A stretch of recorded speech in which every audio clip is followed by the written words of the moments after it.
Gente, a gente voltou aqui com esse assunto que é super interessante, que é sobre a dependência química. E nós estamos aqui com vários alunos, né? Como eles gostam de ser chamados e como são chamados, porque tá todo mundo aprendendo a reviver, vamos dizer, né? Colocar, né? Começar a viver de novo uma vida, né? Acho que eu vou falar até mais digna, né? Porque a gente perde um pouco a dignidade, né? Aquilo que você estava falando sobre o suicídio, eu queria que você falasse isso antes da gente entrar com... O que eu falo sempre, né? A droga, às vezes tem pessoas que não pensam no que vai acontecer para frente, né? O meu filho começou a usar drogas e ele tentou suicídio 4 vezes. Teve 2 overdoses. Eu tenho até uma foto dele amarrado, onde ele chegou em casa botando sangue pelo ouvido, pelo nariz. Teve uma overdose. E fora que tentou suicídio por 4 vezes. E a gente vê muitas pessoas morrendo, se suicidando por causa das drogas. Lá no sul, eu tive lá recente, e eu vi que muitas pessoas que lá se suicidam por causa da droga, né?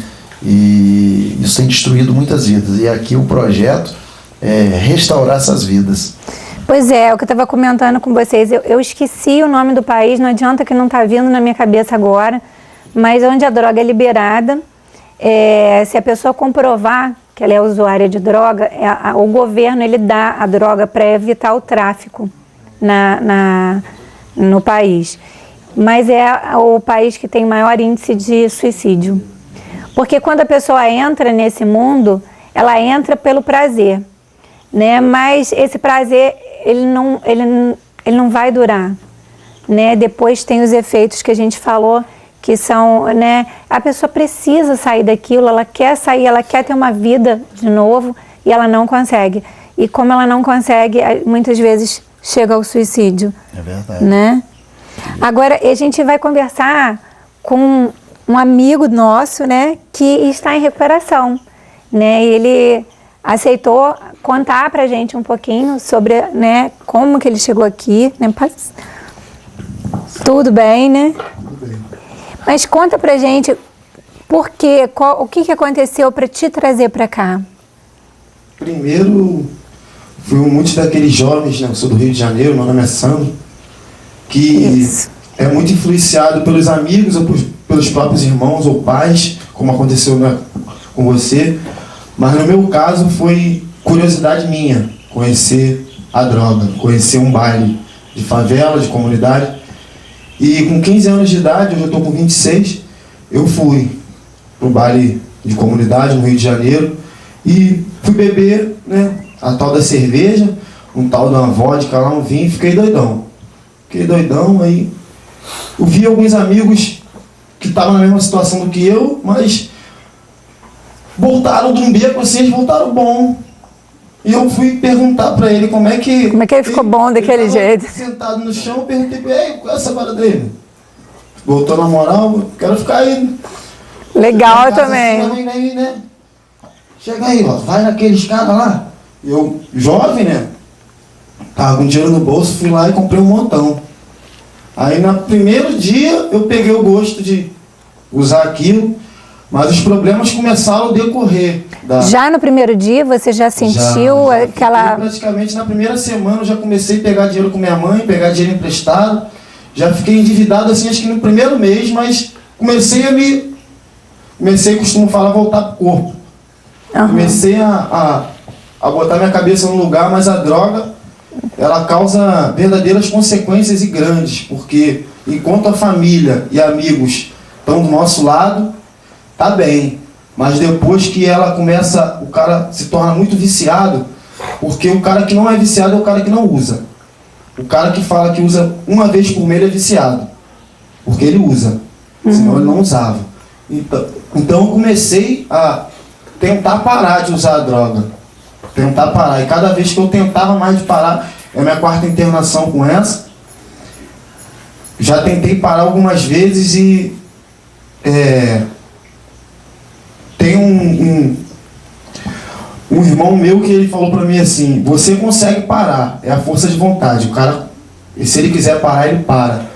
Mas a gente tem, como a senhora falou, a gente é doente por isso, então a gente tem que verdadeiramente se tratar. Eu respeito muito, como a senhora é médica, eu respeito muito a medicina, eu respeito muito a ciência, a física, mas tem um tal de caráter que o cara ele não pode perder. E só verdadeiramente quem trata do nosso caráter é Deus. E hoje eu consigo entender isso. Eu fui pedir ajuda numa igreja no Rio de Janeiro, fui pedir ajuda lá, aí me indicaram, a casa era aqui em Cordeiro ainda, e o cara era um policial, amigo meu, ele perguntou se eu queria me tratar, ele foi e deu dinheiro na minha mão, para me comprar minha passagem. Eu vim, cheguei no Cordeiro 3 horas da manhã, e foram me buscar, mas tive um deslize ao decorrer da minha caminhada, tive um deslize porque fui resolver alguns problemas que eles me colocaram, que eles têm uma confiança tremenda nas pessoas aqui, é isso que eles fazem, eles põem, eles dão a faca e o queijo, só basta a gente aproveitar, se a gente vai comer a faca ou vai comer o queijo, e eu escolhi comer a faca, me cortei e a queda foi feia, fui parar no Rio de Janeiro, sou ex-viciado em cocaína, fui parar na Cracolândia de Antares, em Santa Cruz, de novo. Fui parar lá de novo e não tinha força para sair. Não tinha força e meus amigos eles só podiam me ajudar com dinheiro e com droga. E eu também. Só podia me ajudar com dinheiro e com droga. E não era essa força que eu queria. Uhum. Essa força, ela... Isso não é força, né? Isso não é força, isso aí é aquela vontade de... Tá te afundando mais ainda, né? E eu fui pedir ajuda para um cara, eu com o rosto cheio de sangue, ele falou, não vou te levar no médico não, toma R$50 aqui e vai embora. Aí eu, não, vou pegar uma mulher ali. Eu falei, caraca, eu tô quase morrendo e o cara... Não. Beleza. Fui até o trem, fui pedir ajuda em casa, porque alguma coisa tocava no meu coração, que era para mim pedir ajuda em casa. Fui pedir ajuda em casa e eu estava indeciso, porque a confiança que eles me deram para mim resolver esse problema, que foi em Niterói, eu, como o André fala, eu ramelei, mas eu não sabia a intenção que estava no coração deles, mas eu sabia que eles eram homens de Deus. E ao chegar em casa, minha mãe falou assim, o André e a Débora, a missionária Débora, quer falar contigo. Aí eu falei com ela, não queria falar porque eu sabia que ia tomar uma, né? Ela, pode vir, meu filho. Pode vir que a gente está te esperando. Aí fui com minha mãe até a Novo Rio, mais uma confiança que minha mãe me passou, porque de 3 anos para cá eu não tinha esse, por causa da droga. Você perde tudo, né? Perdi tudo. Perdi, já não tinha muita coisa. Né? Já não tinha muito. Aí me deixei levar pela droga, fiquei pior. Né? O pior que você fala é assim, quando você perde tudo, já perder também o lance do caráter, que você falou que é o que é o mais importante na vida da gente, né? Porque você perde noção, né, do que é ser bom, do que é ser ruim, do que é fazer bem, do que é fazer mal, né? Eu acho que quando você está tão envolvido assim nesse meio, graças a Deus ele te colocou pessoas, né, no seu caminho para te tirar também, né? Isso, porque todo mundo sempre me falou que eu ia conseguir. Você vai conseguir, você vai sair dessa, porque eu era daquelas pessoas que todo mundo queria estar perto. E depois, onde eu chegava, todo mundo saía. Se tivesse todo mundo aqui, eu parava, saía de um por um. E o telefone nem tocava. Oi, mãe. Peraí, Sandrinho. Ia embora. Sempre tinha desculpa. Quem ficava mesmo era quem estava na mesma situação que eu. Tipo, né? Aí eu cheguei aqui em Mulherá, aí o ônibus chegou um pouco mais cedo, e era um dia de que um aluno se formou aqui, né? Completou os 9 meses dele.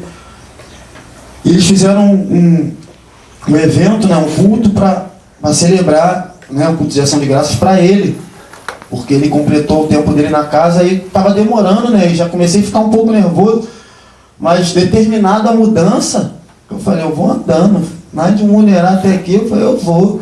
Andei o Rio de Janeiro todo de cabeça para baixo, não vou vir para cá andando. Vim andando, encontrei Joésia e André e Débora, vindo no carro, André apontou. E eu dou graças a Deus pela vida deles, entendeu? Porque a primeira coisa que eles fizeram foi me dar um abraço. Foi me abraçar e o André falou assim, levanta a tua cabeça. Não acabou não. Não acabou não, porque você tem gente para te ajudar, você pode se ajudar. Então levanta a tua cabeça porque a gente está aqui. Você veio de lá à toa, eu chorando, não conseguia parar de chorar, não sabia qual ia ser a intenção dos meus amigos, meus irmãos aqui. E mais uma vez Deus me mostrou que eu posso. Eu posso. Com certeza. E tivemos uma experiência muito grande essa semana. Fomos para um show na exposição, né, um show evangélico. E eu falei com o André logo depois que a gente chegou aqui no outro dia, eu falei assim, caramba, eu nunca zoei tanto. Foi muito mais legal, né? Isso. É isso que o pessoal não entende. O pessoal acha que eu sou até meio doida por causa disso. Eu brinco tanto, mas eu acho que não tem graça para mim, droga, bebida. Eu vou falar, se eu virar e falar que eu nunca bebi na minha vida, claro, quando eu fazia faculdade e tal, todo mundo bebia, eu comecei a beber porque os outros... Aí eu falava, mas eu passava mal toda vez. Eu falava, por que eu vou passar mal? Vou beber para passar mal? Eu falo o que eu quiser falar, eu danço, eu brinco, eu não preciso disso para viver. E eu acho que ninguém precisa disso para viver. Né? Se a gente colocar isso na cabeça da gente, a gente não precisa brincar porque está cheirado ou fumou alguma coisa ou bebeu. Né? Você não precisa disso para viver. Né? Para viver bem, para viver feliz, para viver brincando. Né? Eu acho que a alegria maior que você falou é quando você tem Deus no coração. Né? Acho que é o principal, porque tudo aquilo que eu perdi hoje foi no domingo que minha mãe ligou, ela me trata como se nada disso tivesse acontecido. E vai. Quando eu cheguei em casa, do jeito que eu cheguei, minha mãe olhou pra mim e falou assim, tá chorando por quê? Mãe, dei mole, ela, o que eu vou fazer? Vou te botar pra fora de casa? Não, graças a Deus. Eu não vou fazer isso. Se tem uma pessoa que tem que te ajudar é Deus e eu, porque eu sou tua mãe. Isso aí, que você falou é muito legal, porque as famílias elas têm que ter essa consciência que existe todo um trabalho que tem que ser feito com todo mundo, né? Não é só a pessoa que é usuária que tem que ser tratada. A família tem que aprender a lidar com essa situação, que não é uma situação fácil, né? Não, eu quero que o Sandrinho... perdão. Sabe o que, doutora? Aqui nós aqui do projeto, nós temos cobrado. É uma coisa que a gente cobra da família. A família tem que estar perto, tem que estar perto, a gente precisa da família. Eles têm que vir, nós estamos cobrando, nós vamos voltar aqui a ter um almoço com a família, porque a família, eu aprendi isso na faculdade, que a família tem que estar junto. Tem que estar junto. Porque a família se torna codependente. A mãe dele, a gente conversou muito com a mãe dele, né, e a mãe dele falou, olha, infelizmente...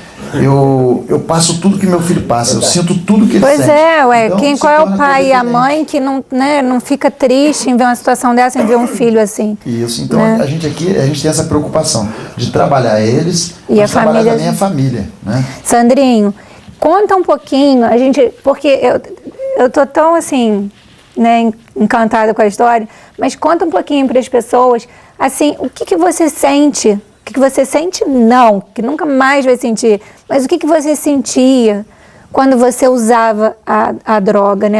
Qual droga que você usava e o que você sentia? Né? Sensação mesmo. A sensação de que eu era o cara. Mas hoje eu consigo enxergar que eu era o cara de pau. Porque eu arrumava confusão, eu saía... meio louco, falando um monte de coisa. Nada a ver, né? Aí Marcelo amigo, eu cheguei aqui com um pouco de gíria, né? Falando um monte de coisa, Marcelo até me usou até hoje, porque eu me tornei o lugar onde eu moro me faz mal, mas eu também fiz muito mal para a sociedade, entendeu? Sei. E a sensação que a droga me dava era a sensação de que eu estava forte, de que eu podia encarar. Agora, no momento, assim, para as pessoas saberem, né? Quando você está em crise de abstinência, né? Que vocês... todos sabem o que é isso, é aquela falta da droga, né? Quando você sente falta da droga, o que você sente? O que eu sinto? De sensação, assim, no corpo. A primeira vontade que dá é de ir embora. Mas você sente aqueles tremores? Não, eu sinto muita dor de cabeça. Dor de cabeça. Porque quando eu tinha um problema de sinusite, E quando meu rosto começava a Você doer, usava mais o que era? Cocaína. Então eu usava muito a droga também para botar desculpa nas coisas. A cocaína, ela faz muito a gente ter a gente nada, né? Porque sai fora. A pessoa ter a fissura, né? Que eles chamam a fissura, aquela vontade doida de usar a droga. Ela não traz um problema, assim, de orgânico, que a gente diz. Mas, assim, só a vontade. Aquela vontade louca, que aí te dá a vontade de ir embora para você poder conseguir a droga, né? A gente consegue enxergar aqui nesse lugar que, como eu falei, eu não nasci com a droga. Não, e nem vai morrer com ela. E nem vou morrer com ela, porque minha mãe mesmo falou assim, de droga tu não morre mais. E nem de tiro, porque, meu Deus do céu. Só Jesus. E... Por quê? Eu não nasci com ela, então não preciso dela para mim viver. Eu costumo falar que eu sobrevivia. Viver eu estou vivendo agora. Agora eu consigo enxergar que eu vivo. Porque eu perdi a minha família, eu perdi emprego bom, eu perdi todos os meus amigos. Eu andava sozinho. Eu era... Agora eu consigo enxergar que eu era peregrino, mas antes eu era andarilho. Maluco. Eu fiquei até um pouco perturbado. Minha mãe até fala... Porque a droga ela causa isso. De tanto excesso, eu ficava horas e horas, chegava em casa, pernoitado, falando sozinho. E... É uma excitação, né, constante, isso, né? Mas que às vezes eu não queria. Eu saía de casa 3h pouca da manhã e... Que a cocaína, ela causa isso, né? Essa hiperatividade, a insônia, essa excitação, essa sensação de poder, né? Essas coisas todas, né? Mesmo depois que você não sente a sensação de tanto poder, né?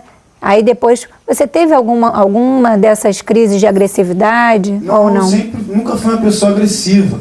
Porque tem muito caso, né? Tem muito caso sobre isso, de que a pessoa fica muito agressiva. Eu sempre fui, né? Os caras, eles costumam falar que eu sou a turma do deixa disso. Não faz, não, porque, entendeu? Porque... Eu sempre fui assim, minha mãe sempre fala, pô, tu sempre foi uma pessoa boa, cara. Olha o que tu se tornou, eu fui parar, né, nas ruas, cara, não podia mais entrar em casa porque, né, aprontei dentro de casa, aprontei nas ruas, onde eu moro. Então aquilo se tornou, tipo assim, eu tava vegetando. Eu comecei a vegetar pelas ruas e eu dentro de casa, eu comecei a mendigar um prato de comida dentro da minha própria casa. Onde que eu dormia, mas eu não comia. Ou se eu comia, eu não dormia. Era assim, comeu, ó, vai lá. Mas é porque eu não posso culpar a família. Com certeza. Porque minha mãe sempre foi uma mãe presente, foi mãe e pai, eu nunca tive pai. Meu pai morreu, eu tinha 14 anos, mas nunca foi um pai, assim, de estar junto, né? Então minha mãe sempre criou 3 filhos sozinha e nunca reclamou, né? Hoje eu estava conversando com meu amigo, meu companheiro na cozinha, Beneval, que minha mãe nunca foi de me bater por nada, então eu não tenho que ser uma pessoa assim, eu não preciso. Não tinha tido um motivo para poder... Foi curiosidade que te levou. O esforço dela, que ela tem até hoje, já está uma senhora, até a colégio particular, ela não pagou para mim curso. Mas é o que a gente está falando, a pessoa, ela não tem às vezes que ter um motivo para, né, se envolver nisso. E infelizmente é aquilo, não tem isso de classe social. Fulano tem dinheiro, a gente vê cada pessoa, né, cheia da grana aí fazendo.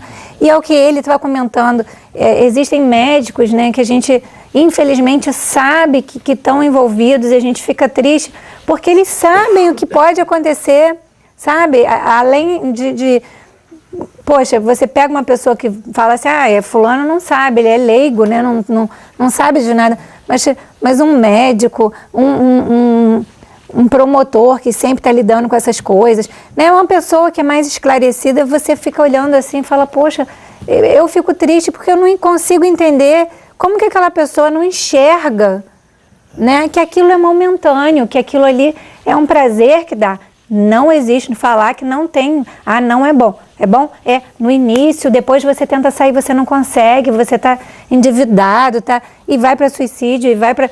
Poxa, ou é morto por tiro, ou é por traficante, ou está devendo. Cara, eu não consigo entender. O nosso programa era de saúde, já saiu tudo de saúde, né? É porque eu acho que acaba virando... É um problema de saúde, sim, mas é um problema de saúde pública, né? É um problema que não é uma saúde só orgânica, é uma saúde da população, né? A gente vê que a população está morrendo, né? A população está morrendo, né? Você vê e por não é fulano que mora em tal lugar ou que mora na Cracolândia. Não, tem o cara que mora no Leblon, na Lagoa, entendeu? E que está viciado também e que acha aquilo supernatural e que depois ele não consegue sair, né? Infelizmente ele não consegue sair. André, conta pra gente um pouquinho, você como ex-dependente, né? Como que foi para você? Como que está sendo? Como que será? Será não, porque a gente já sabe seu futuro, né? Já é, né? Já é. Aliás, o nosso futuro é hoje, né? Nosso futuro é hoje. É um dia de cada vez, é uma hora, um minuto de cada vez, é pensar naquele momento, né? Esquecer que o que vem, que será o que amanhã, né? A gente tem que pensar no hoje, né? Hoje você está aqui, Sandrinho. Eu estou super feliz por você. Você não tem noção como que eu estou aqui. Obrigado. Fala você. Bom, minha história é uma história como de todos esses homens que você está vendo aí. A gente até usa um chavão, né, Joyce, que as nossas histórias são histórias parecidas, né? E somente com personagens diferentes, né? E a minha também é uma história como a de todos aqui que se envolveu com a droga, né? Eu conheci a droga cedo também, com uns 14, 15 anos mais ou menos. Vim de uma família tranquila, minha família pacata, de renome, assim, bem estruturada. E estudei como todo jovem, né? E acabei conhecendo a droga também num certo momento de festa. E acabei me viciando, né? A droga que eu usava era maconha naquela época. Poxa, foi bom você falar na maconha, que eu ia perguntar. Porque a gente falou tanto de cocaína aqui, né? A maconha, né? Ela te dá aquela sensação de relaxamento, né? Você fica meio, né? Você ouve mais, você, né? O pessoal fala que sente o cheiro melhor, tal. Mas conta um pouquinho a sensação da maconha e quando você fica sem ela.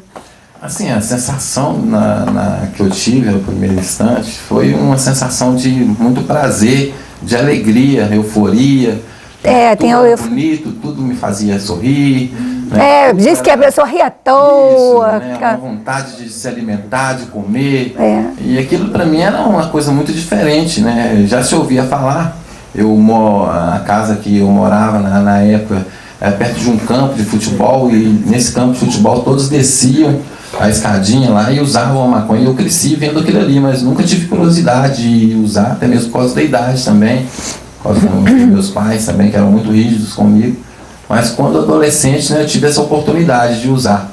E aquilo para mim foi a melhor coisa que aconteceu naquilo ali, não tinha nada melhor do que aquilo.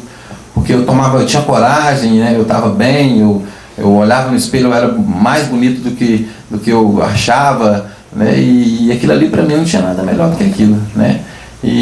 Mas não me atrapalhava em nada, né? Eu usava a maconha, mas tinha minha vida normal, né? Ia para a escola, saía. Mas a gente sabe que com o tempo também, você começa a diminuir a atenção, vai diminuindo a memória. Claro. Isso prejudica também no colégio, né? Mas aquele primeiro instante. O primeiro instante você ficou na... Demorou muito tempo para você... Porque a maconha em si, ela é mais...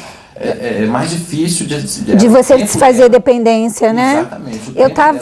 Eu tava vendo um negócio que antigamente, porque existe um princípio ativo da maconha que é o que dá a sensação de poder, né? Então o THC, ele tem aquela a porcentagem dele na droga. E antigamente a porcentagem era de 0,4%, 0,5%, 0,5% e tal. Hoje já 4,5%. E dependendo do solo em que é plantado, pode aumentar o poder, né, aquela atividade ou não do THC. Dependendo de quem usa. Então, assim, depende de muitos fatores, né? Hoje em dia a droga, se você quiser pegar uma droga mais pesada, eles conseguem uma droga mais pesada, uma maconha mais pesada, né? Sim, Por causa do princípio ativo. Tem o skunk, tem outras drogas que são modificadas em laboratório, né? Para aumentar o poder, né? poder dela, né? Inclusive, é uma coisa assim que eu queria conversar, que assim, os jovens, vocês já devem ter ouvido muito isso, que eles pregam muito que a maconha ela não vicia, ela não faz mal, que ela é usada por médicos para poder tratar pessoas. Gente, não é assim. Não é tô com dor de cabeça, eu vou fumar maconha. Não é, porque do jeito que colocam as coisas, é como se a maconha fosse resolver os problemas do mundo, né? E não é assim. A maconha é usada sim, quando os médicos chegam num consenso que aquela pessoa precisa daquilo, né? Em casos de câncer, em alguns casos que são necessários. Não é qualquer doença, não é qualquer coisa. E a maconha, ela traz mal sim para o indivíduo, né? Não, a maconha é melhor do que o cigarro. Ela não é melhor do que o cigarro, né? Ela dá câncer de pulmão também, né? Ela tem benzopireno nela, que é um princípio que causa, né? E ela tem um alcatrão altíssimo também, como o cigarro. O cigarro é melhor do que... a maconha é melhor que o cigarro. Não é, tudo é ruim. Cigarro é ruim, maconha é ruim, cocaína é ruim. Gente, não existe droga que seja boa. Sabe, virar e falar a maconha é leve. Na verdade, a maconha, ela é a porta de entrada para outras Para as outras. Olha, você falou uma coisa que eu ia falar. Eu acho até que assim, começa com bebida, isso, vai para maconha, aí vai indo. Porque a maconha já fica uma coisa assim, vou ver qual é o outro, né? A minha história é assim. A minha história maconha é violência. Começou assim. Maconha é violência, né? Isso. Começou assim com a maconha, então através da maconha eu conheci também outras drogas, né? Mas assim... E o meio também do pessoal que usa, isso, né? O que aconteceu? Eu fui estudar, eu fui viver a minha vida normal e o uso da maconha passou a ser diário. Eu usava a maconha todos os dias para ir para a escola, talvez, para sair para alguma balada. Aí passei a acordar de manhã e usar também a maconha. E aquilo passou a ser uma rotina na minha vida. Todos os dias eu usava maconha, todos os dias eu usava maconha, mas não me atrapalhava até então, né? Aí, aos 18 anos, 19 quase, consegui um emprego bom e fui trabalhar numa empresa grande. E nessa empresa, um ônibus particular da empresa ia buscar os funcionários e parava sempre dentro da fábrica ou no ponto, né, onde eu me embarcava todo dia, desembarcava. Eu descia sempre num ponto antes, para ter o espaço de eu ir andando e usando a maconha. E isso passou a ser rotina. Mas num dado momento, uma vez eu conheci umas pessoas e acabei me envolvendo com algumas coisas erradas e parei de usar, né, a maconha como um remédio, né, e aquilo ali passou a ser uma rotina mesmo e me envolvendo mais no meio das pessoas que usavam, meus amigos. Porque você perde o seu grupo de amizades, né? Perdi o meu grupo de amizades, aqueles que não usavam, aí já, como o Sandrinho falou, aqueles que vão se afastando. Vão se afastando, né? Porque as pessoas não querem se envolver, né? Então elas preferem se afastar. E para mim não fazia diferença nenhuma. Você queria ficar onde estava a maconha. Onde estava a maconha, né? E acabei, num certo momento, me envolvendo com outras coisas, acabei deixando o trabalho de lado, né? E já começou a causar um problema para mim, já passou a ser um problema a maconha. Aí já começa a história, né? Onde já começa o problema, a maconha, problema na nossa vida, né? Aí eu comecei a me envolver e acabei sendo preso. Fiquei preso durante um tempo, saí, né? Saí bem e pensando que eu poderia viver sem aquilo, porque a experiência é uma experiência nova e dolorosa que eu tinha sofrido. Aí fui trabalhar novamente, mas voltei a usar maconha de novo, né? E acabei sendo preso de novo, né? Passei um bom tempo. E por que você era preso? Foi alguns crimes que eu cometi, né? Furto? Também, né? E outras coisas. Quando estava drogado? Não quando estava drogado. As influências que me levaram a... É o pessoalzinho bom que você estava andando, né?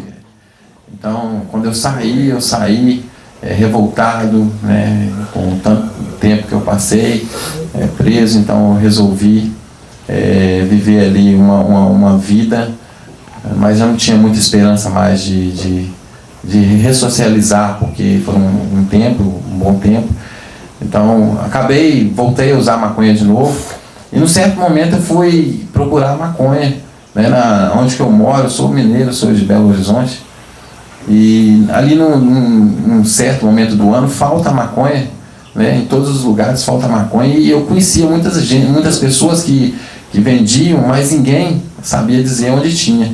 E eu comecei a andar, procurar daqui para ali, e num certo momento, né, eu achei que eu tinha sofrido tudo já na minha vida por causa da maconha, que já tinha se passado já ali quase 6, 7 anos talvez, e então eu achei que já tinha passado por tudo de ruim na minha vida. Então eu cheguei num certo lugar que eles tinham me indicado para procurar maconha, e logo quando eu cheguei tinha maconha mesmo. Só que eles estavam fumando a maconha lá naquele momento, e a maconha que eles estavam fumando lá era uma maconha misturada. E quando eu cheguei, eu vi aquela situação, mas a minha vontade de usar a maconha era maior. Você fala... Não, eu pedi ele para poder fumar, para poder usar a maconha. Pode usar, cara, mas não tá pura não. Não tem problema não quero usar. E quando eu usei, a maconha misturada com crack. Nossa, aí pronto. Aí, aquilo parece que foi uma coisa assim que eu nunca tinha visto na minha vida. E quando eu usei a maconha misturada com crack, aquilo ali mudou. Na hora, assim, o ambiente mudou, tudo mudou. E eu não conseguia, assim, me conter. E naquele momento eu levei a maconha e já levei 3 pedras de crack para casa. E eu tinha um dinheiro guardado e comecei a usar todos os dias a maconha misturada com a pedra, a maconha misturada com a pedra. E num dia eu usei a pedra pura. Eu inalei a pedra pura, e naquele momento eu viciei de uma forma. E comecei a vender tudo que eu tinha, a dar tudo que eu tinha, e foi acabando as coisas, e me terminei na rua. Né? Como eu disse, a história é como todos aqui. Fui parar na rua. Mas é como todos, não só aqui, eu acho que todos que se envolvem e que podem se envolver. Eu acho que a mensagem maior que a gente tem que passar é essa, né? Que não existe você, A, B, C, D, entendeu? Eu acho que é esse que é o lance. Não tem classe social, não tem escolha. Eu conheço, né, devido à experiência já de todo esse tempo já que a gente viveu, conheço pastor que é formado em letras, né, que tinha um ministério já concreto já, né, e ele foi parar nas ruas. Ele tinha publicações, ele trabalhava com prevenção de droga, ele tinha livros, ele é escritor, livros escritos, ele ia nas escolas fazer palestras nas escolas preventivas, né, prevenir o uso da droga. E ele conta no testemunho dele, esse pastor é de São Paulo, ele conta no testemunho dele que ele ia nas escolas, então ele passou a deixar a família um pouco de lado. Ele já tinha tido uma experiência com maconha quando ele era adolescente. Então quando ele se sentiu naquele vazio, no final das contas ele indo para um estado, para outro estado, e ficando sozinho nos hotéis. Ele usou a maconha de novo. E da maconha ele usou o crack. E no crack ele foi parar nas ruas. Ele ficou por quase 8 anos nas ruas. A família tinha achado que ele tinha morrido, né? E perdeu-se tudo. Achou que a esposa pediu o divórcio, porque achou que estava sumido, morreu, né? Ia casar de novo. As filhas se casaram, 2 filhas que ele tem se casaram, tiveram filhos também. Isso, ele sem ver nada. E ele sem ver nada, né? Mas graças a Deus ele foi também alcançado e conseguiu se recuperar. Hoje ele voltou a pastorear, né? E é um escritor, já escreveu 2 livros depois do resgate dele, né? É um conhecido nosso, é um amigo nosso, né? É conhecido mesmo. Mas a minha história também é como a dele. Foi assim. Então eu me perdi e se achou nas ruas. Eu fiquei indo de estado em estado. No início eu rodei uns 13 estados do Brasil. Eu ia de um lugar para o outro, rodando pelas Cracolândias. Como, né, nessa caminhada de vocês nas ruas, vocês passam e não vê esses mendigos na rua, com a coberta nas costas, com o cabelo grande, todo sujo? Era eu. Eu era desse jeito, né? E a minha vida era assim, né? Aí fazia só para o uso da droga mesmo. E hoje, André, é um dia atrás do outro, né? Um dia após o outro, né? Hoje, graças a Deus, né?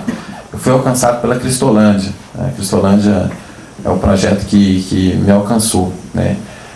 Quando eu cheguei na Cristolândia, eu estava muito debilitado, né? Estava muito sofrido, sem esperança de vida, minha família já há quase 5 anos sem me ver. Então, eu achava também que não sabia notícia minha de forma alguma. E eu vi ali uma oportunidade de vida. Eu vi que ali eu poderia mudar a história da minha vida. Mesmo com todo o sofrimento que eu tinha passado, eu fui indicado por um morador de rua também. Nesse dia eu estava muito drogado, muito debilitado, e minha roupa estava muito suja, tinha bastante tempo sem tomar banho. Eu precisava tomar um banho, precisava me alimentar. E ele falou desse lugar chamado Cristolândia. Eu fui a princípio para passar por um atendimento social, trocar a roupa, tomar um banho, me alimentar e ir embora de novo. E chegando lá eu vi que tinha esperança, tinha jeito para mim. E quando eu olhei aquela situação e vendo aquele monte de morador de rua ali e aquele monte de gente ajudando, todos com essa camisa amarelinha aqui, né? Todos estavam ali ajudando, abraçando, né? E cuidando, dando carinho, atenção. Falei, é por aí, né? É isso que eu quero para minha vida. E hoje você faz parte da Cristolândia, né? Isso, Aí eu entrei, né? E fui acolhido. E a Cristolândia hoje é a minha vida, né? Eu faço parte da Cristolândia, é a minha vida. Eu doei a minha vida para a Cristolândia. Hoje eu tenho uma família, tenho a missionária Débora, que é a minha família, eu tenho um filho de 3 anos, né? Eu moro numa casa doada pela missão, emprestada aqui, o Joésia, né? Cedeu a casa para eu morar, né? E hoje eu sou um dos líderes aqui da casa. E sou missionário, né? Fiz o curso, passei por um processo de estudos, né? E graças a Deus, tudo que eu tenho feito aqui é doar a minha vida para esses homens aí, mostrar para eles, tentar passar para eles que tem solução, que tem jeito, né? Teve jeito para mim, teve jeito para outros. Tem para todo mundo, né? Tem para eles também, né? Tem solução para eles, né? Com certeza tem para eles. A gente vai dar um intervalozinho e daqui a pouco a gente vai voltar de novo. Eu juro que eu vou acabar, eu não estou conseguindo. Porque, não, eu estou aprendendo muito, gente. Então, para mim também está muito interessante. Então, a gente vai dar um intervalo e volta daqui a pouquinho para a gente terminar o programa, tá?